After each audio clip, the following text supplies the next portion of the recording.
tremendous sort of big problems with westernization of the Islamic countries. Don't you think that this is sort of an inherent human nature rather than sort of westernization?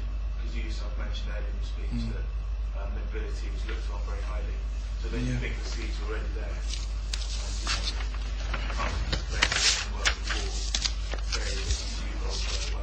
That's a very good point. I agree with you 100%. It's not the fault of the West, it's the fault of the Muslims. I'm not blaming the West, I'm just trying to expound on what I think are the motivations behind it. But on the other hand, I'm the last person who says it's the West's fault. Not at all. Okay, in fact, I said in my talk also that the Muslims need to think about themselves and think about their societies. And one of the things that I personally believe is the reasons why Muslims are weak and why the West is strong is because Muslims do not establish justice. They do not have justice. By and large, their societies are corrupt. They're full of injustices. They don't have equity. They don't put things in their right place. And it's made even worse, as the Quran says, who is worse than the one who knows the truth and doesn't follow it? It's even worse when you know that here is God's revelation and here is the way, the perfect way of life, but you throw it behind your back and you follow something else. Then you're worse than a person who doesn't even know. So therefore the punishment that's going to come to you is going to be worse. So no, I would agree. I think Muslims are the ones to blame. But on the other hand, people are going to be thinking, what is going on, right? Why do we want to fight with this and that and whatever? And I think that that's all I'm trying to point out. Rather than blaming the West, I'm just saying, this is their motivations, this is what they're doing, these are the things that are driving them. But if the Muslims were following their religion, it wouldn't really affect them very much at all.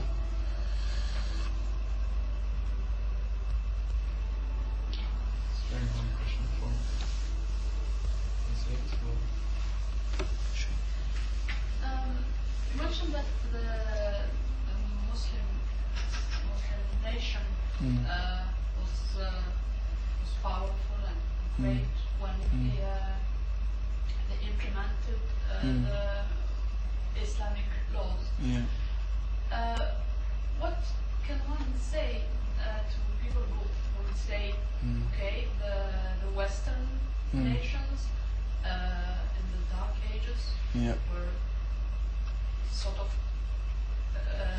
ruled by religious laws, and when democracy came, it became a great nation. Exactly. Science and power, and they are now powerful because they are democratic. Why this is not the best? This would not be the best system.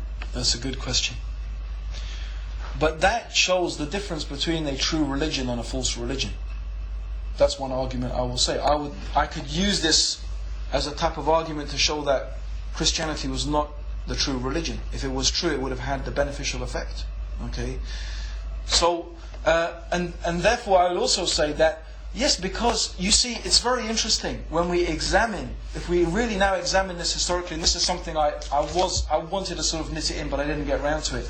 Look at so many of the things we take for granted that we consider great things. I consider great things about living in the West. Why I still enjoy living in the West. Right? For example, I could be the son of a dustman and I could become the director of a major company. I could become an MP. I could perhaps even become the Prime Minister. Not that I want to, but I could, right? So the idea that you could be born in this part of society, well, look at John Major. John Major, his mother was on benefits. He was born in Brixton, went to a comprehensive, his mother was on benefits, and he became Prime Minister. We all take that for granted. If we want to, we can do that. It's just normal for us. But that didn't exist in the West. It didn't exist. Okay? In the time of feudalism, you were a serf, you were a trader, you were a nobleman, or you were the clergy. The only way maybe you could move around a bit is by joining the clergy. Where did they get this idea that you could move from any part of society to the other? Look, historically, the only civilization that had a concept like that at the time was the Muslim civilization.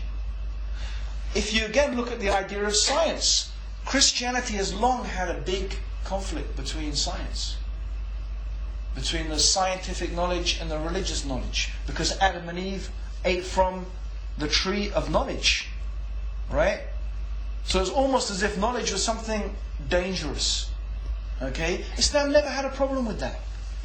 So what we find is bit by bit, if we start examining it, animal rights. I was just reading today about some of the animal rights, some of the verdicts that Muslim jurists came out about rights for animals. Okay, women's rights of inheritance for women, of women participating in various aspects of society, religious tolerance, and so on and so forth. These were things that we take for granted here in the West, but they were really lights that were taken from the Muslim civilization. Okay, so I know it sounds a bit whatever, but even those things that are really so great about the West, they're things that were inherent and implicit anyway in the Muslim civilization. It's not something that's really a product of the West itself. It's really something, or many aspects of it are something that they borrowed from the civilization of Islam. Yeah. So, obviously, I would argue that, yes, the West has many beneficial aspects, but it has many weaknesses, it has many deficiencies. Yes, it has a very rosy image on the outside, but you don't need to dig very deep. You just need to go to America. And you need to really see what America is like behind the movie screen, okay? You find there's a lot of poverty. There's a lot of crime, there's a lot of behind the shiny surface, it's not so nice.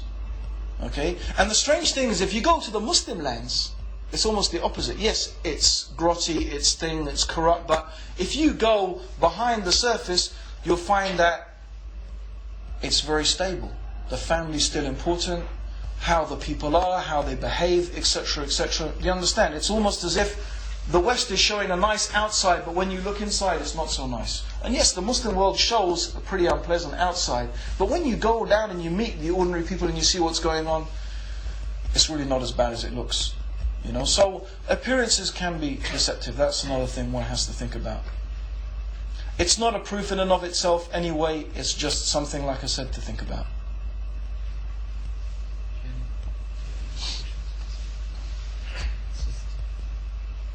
Said before that to carry Islamic law, we need the kind of people who can have the qualities to carry out the law. Yes. As you said before. That's very true. Can you explain what kind of people that can carry the law, and can Muslim in our time do that? Let's say we have a Islamic country carry out Islamic law. Can we really do that? Allah, I don't know. If you're honestly asking me now, today, no, I don't think so. I don't think the Muslims exist. I don't think there are the people who have the quality and the caliber to do it.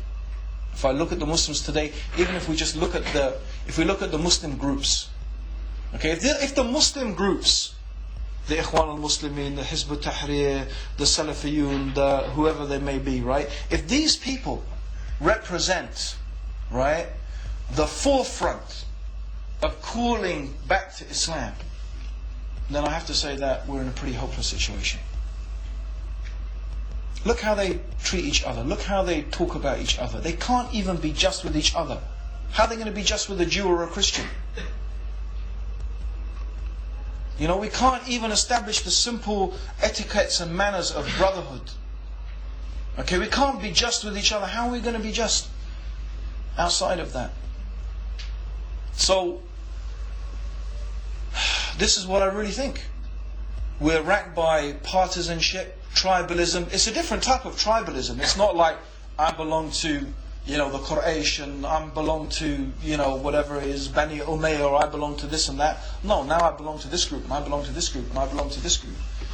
And we fight for our group, and we call for our group, and we love for our group, and we hate those people. Maybe not an absolute hate, but we oppose those people and not with our group. It's not an issue. And the fact is that someone may do something in our group, and we ignore it, and someone in the other group is doing the same thing. We say, look at that person, you see what he's doing? That's really disgusting. That's just tribalism. That's pure tribalism. Well, we call it Hizbiyah, not Asabiyah. It's the same thing though. So I don't see really how these people, if these are at the forefront, well, how about the other people then? So, to tell you the truth, you know, this is why all this stuff, Islamic State, Khilafah, Islamic State, we want to establish Islam, it's just like a lot of wind. You know, you can say that till you're blue in the face. Allah is never going to support people who don't have the qualities. If we don't have those qualities, the qualities of justice, first, and justice is, when I was looking at this, I was going through the verse of the Quran talking about justice, the examples of Umar. Who's going to be like Umar? Who's going to be like that? Who gets upset with someone and then goes and says, oh, you whip me like I whip you?